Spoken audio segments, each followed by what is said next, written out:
સર્વ મુક્તોને હૈયાના હિતથી જય સ્વામિનારાયણ. વાલા ભક્તો, આજ મારે વાર્તા કેવી છે ભગવાનની ભક્ત વત્સલતાની. સ્વામિનારાયણ ભગવાન કેવા ભક્ત વત્સલ હતા, કેવા કરુણામૂર્તિ હતા, કેવા ભક્તની વારે દોડનારા હતા અને ભક્તની ભીડ ભાંગનારા હતા.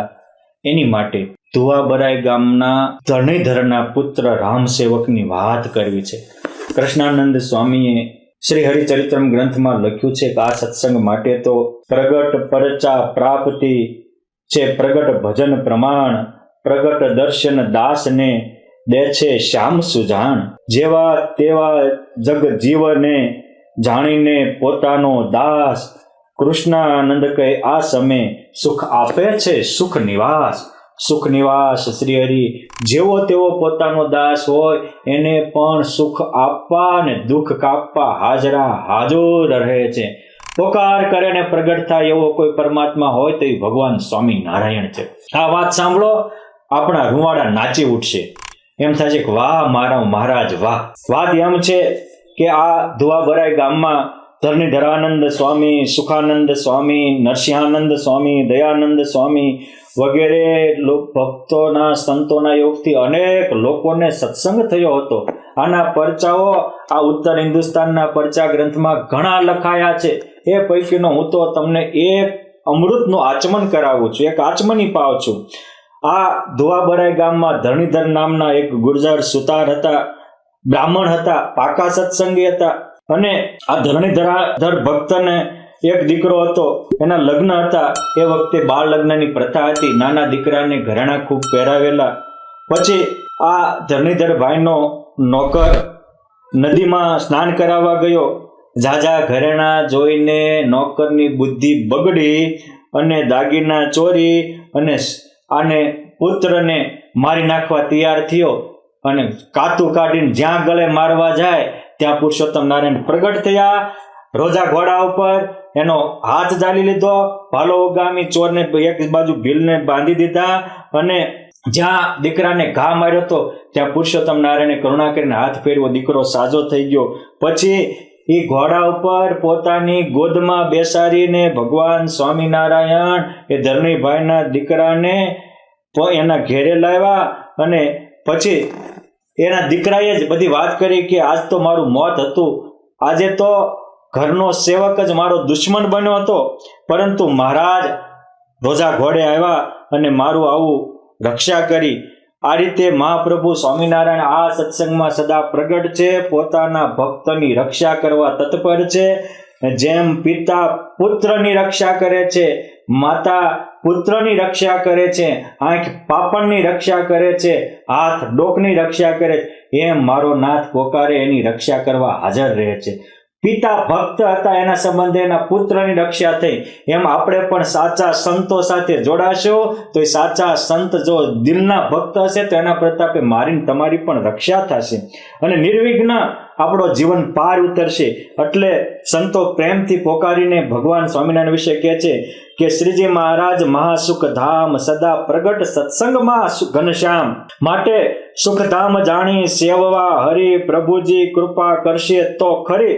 સર્વોપરી હરિ મહાસુખ ખાણ કરશે આપણું સહેજે કલ્યાણ. એમ સમજીને સેવવા સીજી તો જીતી જાશો હારેલી બાજી. સમજીને આપણે મહારાજને સેવશું તો હારેલી બાજી જીતાઈ જશે.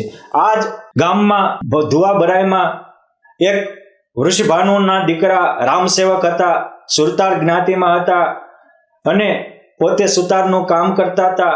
અચાનક સ્વામિનારાયણ ભગવાન દિવ્ય રૂપે પ્રગટ થયા અને કહે છે કે રામસેવક, હા પ્રભુ. મહારાજ કે એક તને વાત કરવા આવ્યા છે. શું વાત કરી? મહારાજ કે ટૂંક સમયમાં તમારા આ પ્રાંતમાં અહીંના દુષ્ટ રાજાઓ હવે પ્રજાનું શોષણ કરે છે અને એની નબળી કડી જાણીને અંગ્રેજો એટેક કરશે. ત્યારે આ પ્રજાનું દમન કરનારાને પરમાત્મા મદદ નહીં કરે અને અંગ્રેજોનો વિજય થશે. અંગ્રેજોનો વિજય થતાં જ એ લોઢા ઉપર ટેક્સ મૂકશે, પ્રતિબંધ કરશે. માટે તમે આ લોઢાનો ધંધો મૂકી અને બીજો ધંધો કરવા માંડજો. અરે પ્રભુ, મારે શેનો બીજો ધંધો કરવો? મને તો બધું આવડે નહીં. મહારાજ કે હું કહું છું ને, તમે બીજો ધંધો કરજો ભગવાન તમારી મદદ કરશે. અને અરે મહારાજ, અહીંયા અમારા ગામમાં 400 સુતારના લોઢાના કામ કરનારા ઘર છે, મરી જાવી. મહારાજ કે જે તારું માને એવા હોય એને તું કહેજે કે ભગવાન મને દર્શન દઈને કહી ગયા છે. અને કોઈને કીધું કોઈ વેપારીનો ધંધો કરે, કોઈને કીધું અન્નાનો ધંધો કરે, આને રામસેવકને કીધું તું હાનીનો ધંધો કરજે. અને જે મારું નહીં તારું માનશે ને એ બધાની પણ હું રક્ષા કરીશ.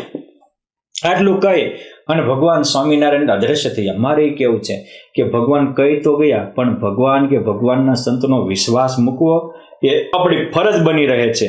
વિશ્વાસ એ વાલો ઢુકડા, વિશ્વાસ એ આધ્યાત્મિક માર્ગનો શ્વાસ છે, વિશ્વાસ એ આપણી મોટી શક્તિ છે.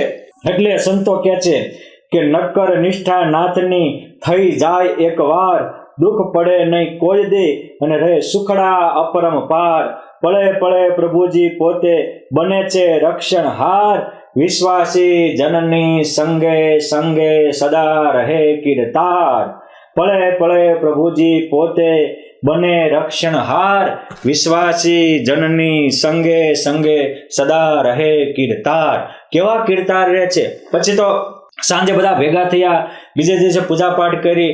રામસેવકે બધા સુતાર બંધુઓને બોલાવ્યા, કહ્યું કે ભગવાને મને દર્શન દીધું છે અને કહ્યું છે કે ટૂંક સમયમાં આપણે અહીંયા અંગ્રેજોનું શાસન થશે, પરંતુ એ લોઢા ઉપર પ્રતિબંધ મૂકશે, ટેક્સ વધારશે, આ ધંધો ભાંગી પડશે, માટે તમે બીજો ધંધો કરો. ત્યારે અમુકે કહ્યું કે શું કરીએ, કે તને ભગવાને કાપડનો ધંધો કરવાનું કીધું છે, તને કરિયાણાનો ધંધો કરવાનું કીધું છે, તને ખેતીવાડીનો કરવાનું કીધું છે, તને નામનું એકાઉન્ટ લખવાનું કીધું છે, મને હોનીનો કરવાનું કીધું છે.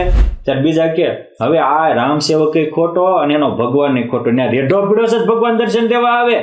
એમ કેટલાય તો ઉઠીને વિયાઈ ગયા. જો ભગવાન કે મોટા સંતો નિસ્વાર્થ ભાવે કહેતા હોય તો માનીએ તો આપણને લાભ થાય, ન માનીએ તો નુકસાન આપણને જાય. જે માન્યા અને ધંધો બેડલી નાખ્યો એ મહા સુખિયા થયા, અને જે ન માન્યા ઉઠીને વૈયા ગયા. પુરુષોત્તમ નારાયણે કહ્યું તો એમ જ થઈને ઉભો રહ્યો. 10 દિવસ પછી લડાઈ થઈ, લડાઈમાં ત્યાંના રાજાનો પરાજય થયો અને અંગ્રેજોએ પોતાની ધાક બહારો બધા જ લોઢાના હાલતા કારખાના બંધ કરાવી દીધા. ત્યારે જે ન માન્યા એને રોવાનો વારો આવ્યો. મારે એ કહેવું છે કે મારા બાપ દુઃખ આવતા પહેલા 10 દિવસ આવીને દર્શન દઈને કહી જાય, ચેતવી જાય અને પોતાના ભક્તને મા સુખથી ભરી જાય એવા ઉદાર મૂર્તિ, કરુણા મૂર્તિ, ભક્ત વત્સલ ભગવાન સ્વામિનારાયણ છે. અને એ ભગવાન સ્વામિનારાયણ તે દિવસે આ સત્સંગમાં પ્રગટ હતા એવું નહીં, આજે પણ પ્રગટ છે. આ આંખના દેખેલા અહેવાલો છે, અનુભવની વાત છે. તમે પણ અનુભવ કરો, તમને પણ ચોક્કસ અનુભવ હશે. માત્ર ભોજનની વાત કરવાથી પેટ ન ભરાય, માત્ર પાણીની વાત કરવાથી પ્યાસ ન જાય. પીવો તો પ્યાસ જાય ને ખાવ તો ભૂખ ભાંગે. એમ પુરુષોત્તમ નારાયણની કરુણાનો, એની ભક્ત વત્સલતાનો અનુભવ કરો, અપનાવો, ચોક્કસ અનુભવ થશે. તમારો આત્મા પણ પરમાત્માથી ભરાઈ જશે.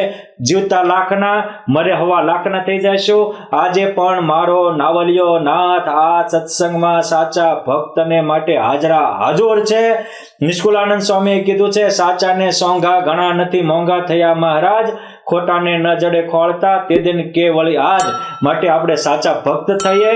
ભગવાન મારા ને તમારા ભીડ ભાંગવા હાજર છે. આવા ભક્ત વત્સલ ભગવાનના ચરણોમાં કોટી કોટી વંદન. જય સ્વામિનારાયણ.